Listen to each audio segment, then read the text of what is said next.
Welcome to Postcards, a brief look at people, places, the arts and curiosities from around the world.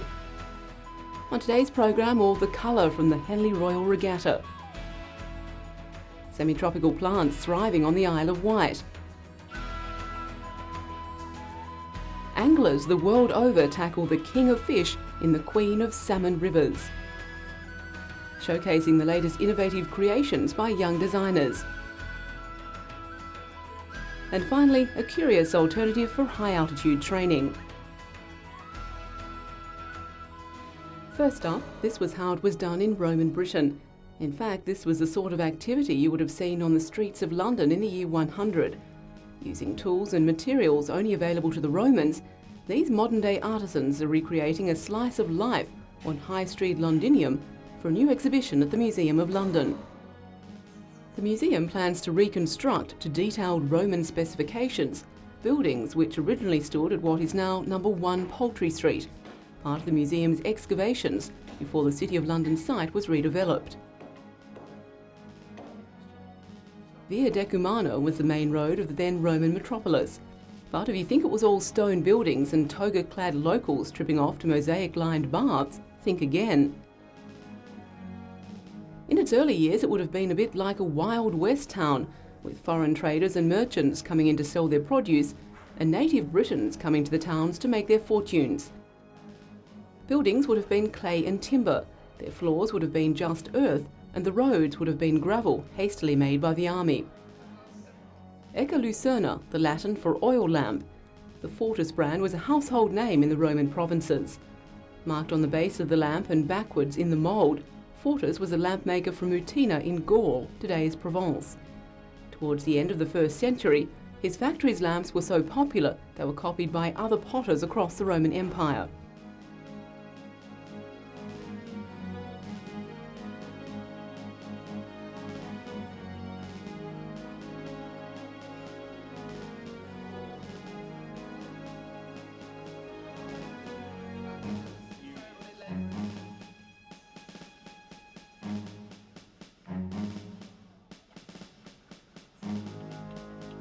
Visitors will be able to see a fully operational bakery, a cafe, carpenter's workshop and pottery.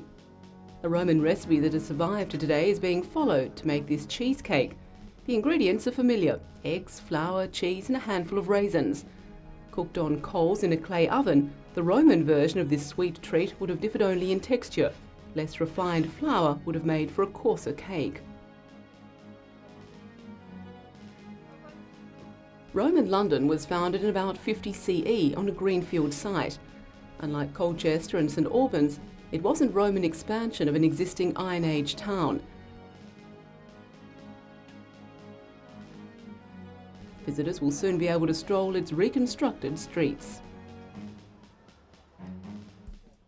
Henley, on the picturesque upper reaches of the River Thames. For 5 days in the summer, it's a magnet for coloured blazers, outrageous hats and extravagant picnics, and a little rowing too. But don't be deceived by the faintly Edwardian atmosphere here. Henley Royal Regatta is a serious sporting event. In fact, it's one of the top international regattas in the world.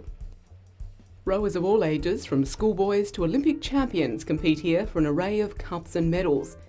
Universities are pitched against schools, amateurs against professionals. Teams from overseas compete just to take part. Most of the American collegiate crews are here because they were champions in their home competitions. Henley is seen as a reward for a championship season. The crews work hard all fall, winter and spring to win the races that will get them to Henley. Just as the training is serious and thoroughly modern, so the technology of boat building is state-of-the-art. Lightweight carbon fibre has replaced traditional wooden oars and hulls.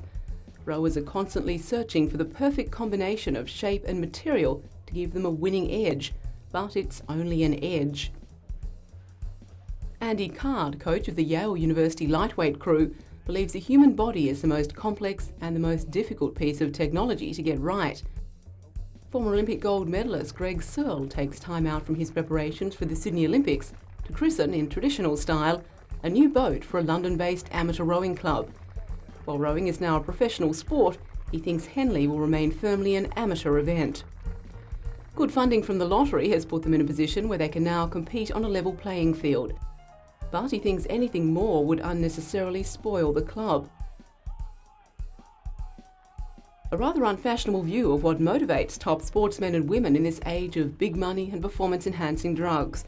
But there's plenty of evidence at Henley that it is indeed friendship, not money, that can drive people to stretch themselves to the utmost. Perhaps the best of the Edwardian era still survives here. The Isle of Wight, just off Britain's south coast, is a favourite holiday spot. Nearly 3 million people visit the island every year.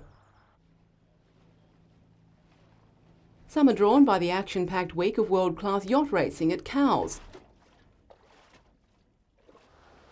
For others, it's a traditional attraction to the British seaside holiday. The island, only 12 miles north to south and 23 across, is renowned for its sunny climate.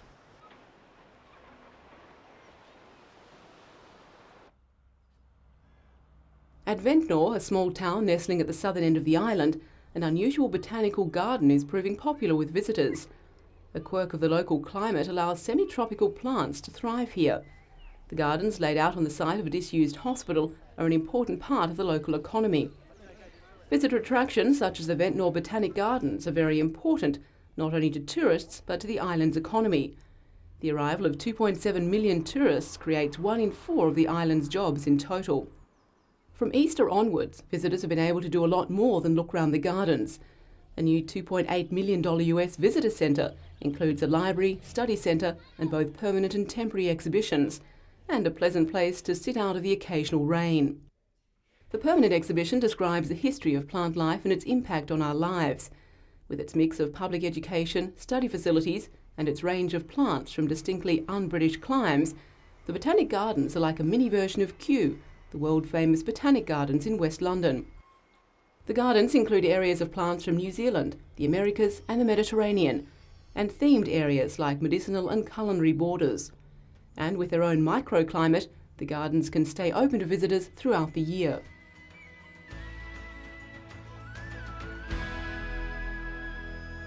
Salmo salar, or the Atlantic salmon, the king of fishes and the quarry of anglers all over the world.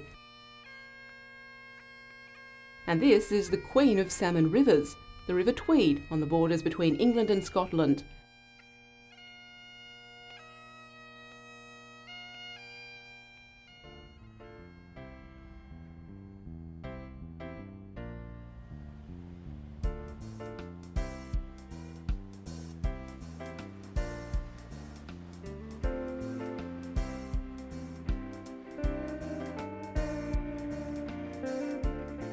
The quiet town of Alnwick in Northumberland is the seat of the Duke of Northumberland. It's also home to one of the most famous fishing tackle manufacturers in the world, the House of Hardy. It all began at this shop in 1872, when William Hardy set up as a gunsmith. There were several brothers who worked in the business, and over the years their passion for angling took over, and Hardy's became synonymous with quality fishing tackle. Today the headquarters are purpose-built on the outskirts of town, and Hardy's is a major local employer and exporter. A museum which is virtually the history of fly fishing with early split cane and green heart rods.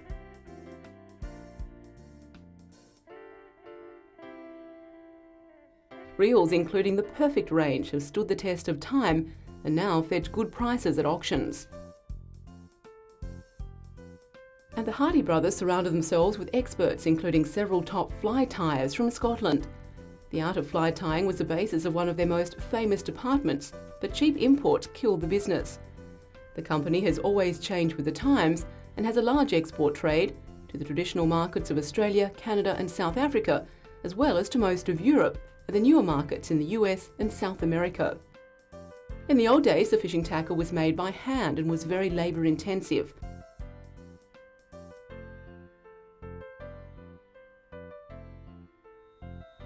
Today, much has been taken over by modern technology.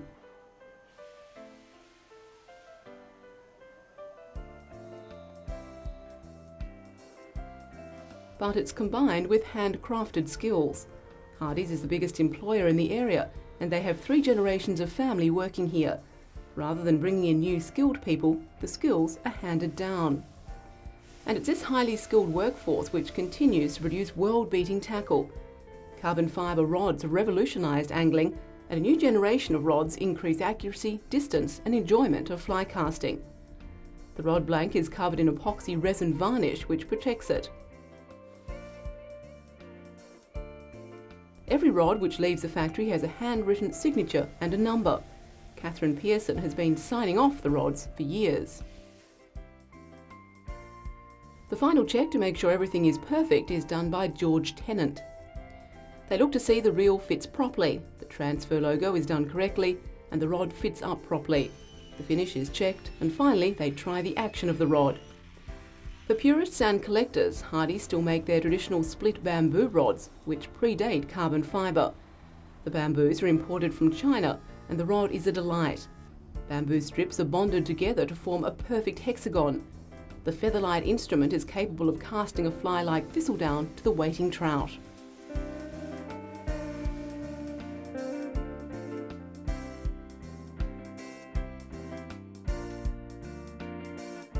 Perfection doesn't come cheap.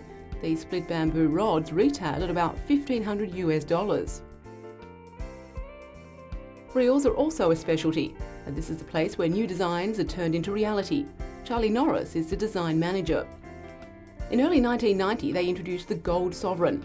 Charlie says it was a big jump up in terms of performance and quality, and has been their most successful reel to date.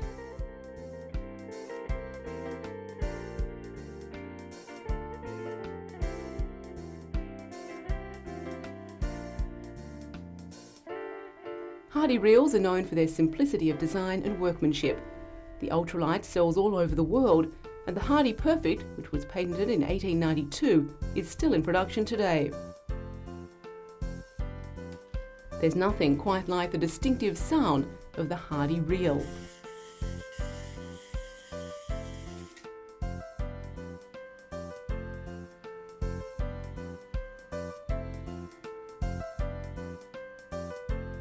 And it's all brought together here on the casting pool.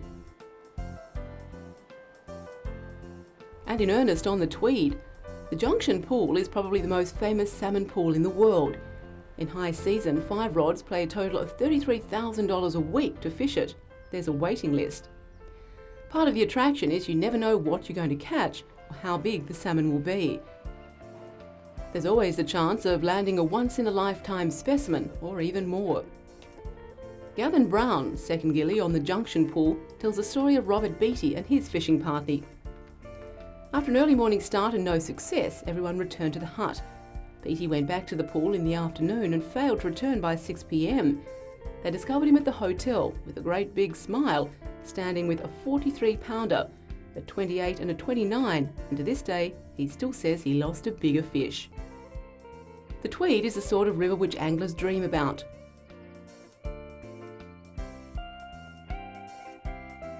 And this is where the dream starts. For more than 100 years, the Hardy Fishing Shop in the heart of London has been an oasis of calm for anglers amid the roar of city traffic. So what makes salmon such an attractive catch? Nick Armstead, manager of Hardy's Fishing Tackle Shop in London, says it's a combination of a beautiful fish and the most beautiful rivers in the most remote and beautiful parts of the world. Dr. Michael Champ, oceanographer and angler, says it's a disease. It's fun, and regardless of whether or not you catch a world record, it's still a challenge and great competition between your friends. Anglers from all over the world drop in to chat and view the latest tackle. Game fishing is an important industry in Britain, but for the enthusiast, it's more important than that. It's a way of life.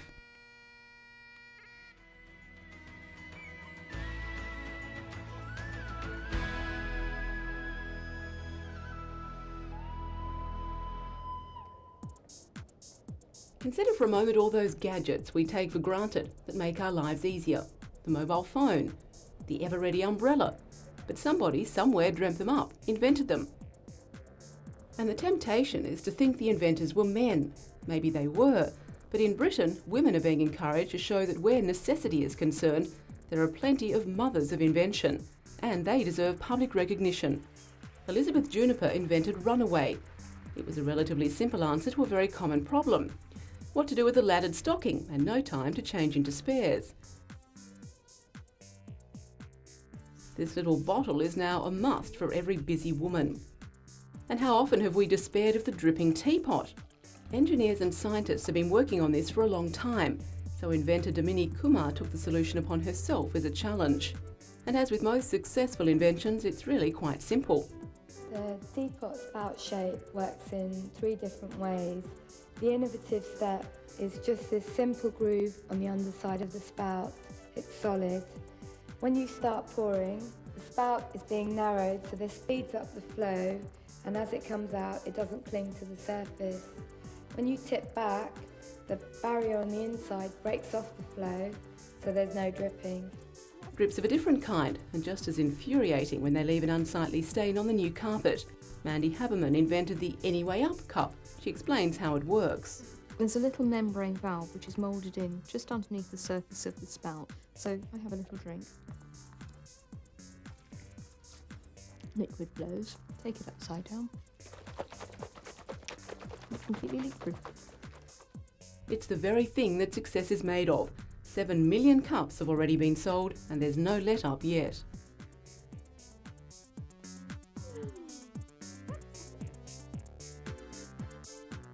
Still thinking invention? Imagine a quiet lie down on a massaging, bumpy bed.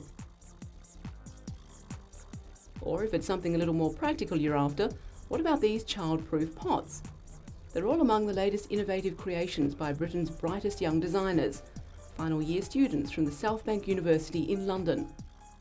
Most of the designs on display are working prototypes. Here, designer Lex Adotti has created a simulator to help dermatologists train in laser treatment. Lex said he got the idea after watching surgeons practice their skills on oranges. He explains how it works. Now what this simulator does, if I was to start to burn the face, like it starts off light red because I'm high up in the skin. As I get deep in the skin, it goes darker.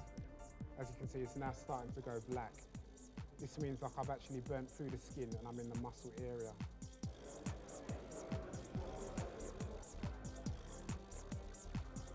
If designer Tony Rhodes had his way, this could be the office desk of the future, ergonomically designed to reduce neck and backache.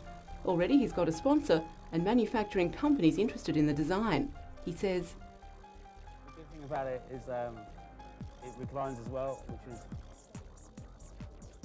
so you can work in a quite a nice, comfortable recline position. You can type things out and basically do what you want to do, and it's quite simple to get back upright again.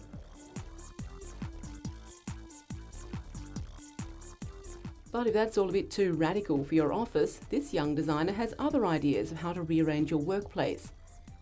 Yazza Hussain has designed a multifunction modular system which configures over 30 settings. It offers different types of seating, table storage and shelving. With more product design consultancies based in London than nearly any other European city, South Bank University believes that the capital is now the leading product design city in Europe. It's getting a reputation as a hothouse for young talent. The very best of the creations will go on display in upcoming exhibitions. For an especially lucky few, there have already been the offers of jobs as professional designers.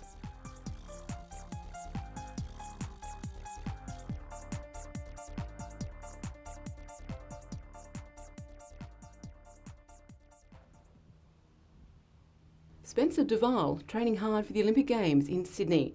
Running 100 miles and weight training are all part of a normal week for a top 3,000 metre steeplechaser like him.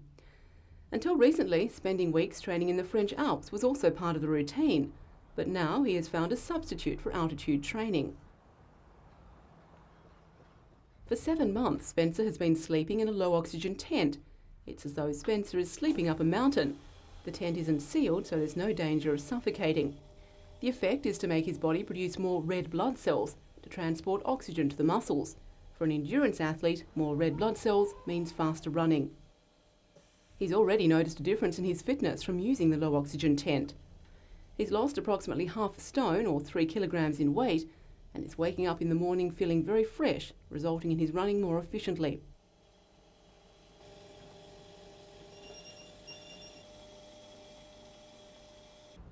Every 6 weeks, Spencer comes to nearby Staffordshire University for some more objective testing of his fitness. Physiologist Stephen Day put Spencer on the treadmill to measure his oxygen uptake. He's used to seeing greater efficiency in oxygen use in runners who have trained at altitude, but he's surprised by the changes in Spencer since he's been using the tent at home. Over the last 6 months or so, they've seen an increase in his ability to utilise oxygen, known as a VO2 max. This has increased from something in the region of 61 mils per kilogram to 79 mils per kilogram. The important improvement, though, is the one known as hematocrit, the amount of red blood cells in his body. That's increased by something in the region of 10%, from 40% overall to 44%. That means Spencer's blood is much more efficient at carrying oxygen to fuel his muscles. Spencer hoped that sleeping high and training low would help him steal a march on the all-powerful Kenyan steeplechasers and put him among the medals in Sydney. The results speak for themselves. No strangers to the adversarial nature of politics between elected members of Parliament and the peers in the House. British politicians rarely enjoy the opportunity to put their rivalry to a test of combat outside it. Except, that is, in the annual tug-of-war match between teams from the House of Lords and the House of Commons, held within the imposing shadow of the Palace of Westminster. It's a tradition of some 12 years standing and is very much a part of the parliamentary calendar. It's entirely apolitical and raises some £120,000 for Macmillan Cancer Relief. Since its inception, the team from the House of Lords has remained undefeated, and this year proved to be no exception. After a massive struggle and some very tense moments, the Lords once again proved to be the stronger team. So far, fundraising by the event has topped the target for the cancer research charity, and with more donations still to come, the figure is expected to rise over the coming weeks. Nick Young of the Macmillan Cancer Relief Fund appreciates how lucky they are to have supporters on both sides of the House and on both sides of the House of Lords. Cancer is an issue that touches everyone. It can just as easily touch members of Parliament as ordinary people. The House of Lords wasn't about to give away its formula for success. As for the Commons team members, they're already looking towards next year. But as Britain's Defence Secretary analysed the team's tactical manoeuvres, he's already certain of one thing. He says the secret is never training, that it's necessary to arrive here as a complete amateur. Also taking part in the tug-of-war tournament were teams from the Army and one made up of women members of Parliament. And although it may look like just a bit of fun and game playing, interest in the sport is growing. Tug-of-war was previewed at the Sydney Olympics, and it's hoped it will be introduced as an official sport in 2004.